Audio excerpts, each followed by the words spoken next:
Hello friend, welcome to Anu's lifestyle. এটা ছিল আমার রবিবারের ছোট্ট একটি ব্লগ। তো আজকে সকালে ব্রেকফাস্টে বিস্কিট আর কয়েকটা গজা খেয়ে নিয়েছিলাম।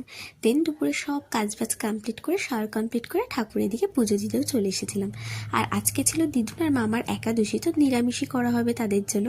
তো একটু ফল কেটে দিদাকেও দিয়েছিলাম, সবাই খেয়ে নিয়েছিলাম। তারপর তো এদিকে আমার লাঞ্চ দিয়েছিল, আর লাঞ্চ করতে আজকে আমার প্রায় 4টে বেজে গিয়েছিল, কারণ দিদুন আর মামারটা সব আলাদাভাবে রান্না হয়েছিল যেহেতু। আর সন্ধ্যাবেলা তো আমি দুজনের কাছে বাড়িতেই ছিলাম, কারণ বিকেল হলেই মামা তো বেরিয়ে যায় ঘুরতে, আর সেই রাত্রিবেলা আসে। আর বোনও বেরিয়েছিল পড়াতে, মাও ছিল না। তো বোন আসার পর দিদিন একটু গান শুনছিল, বোন একটু ইয়ারবাডস দিয়ে দিয়েছিল। তো সন্ধ্যাবেলা কি খাবো, মা এখানে একটু পাস্তা বানিয়ে দিয়েছিল, বাট মামা খাইনি, আমি আর বোন খেয়েছিলাম। মামার যেহেতু একাদশী, বোনকে হয়তো মা অল্প দিয়েছিল, তাই ও একটু জামাই খাচ্ছিল।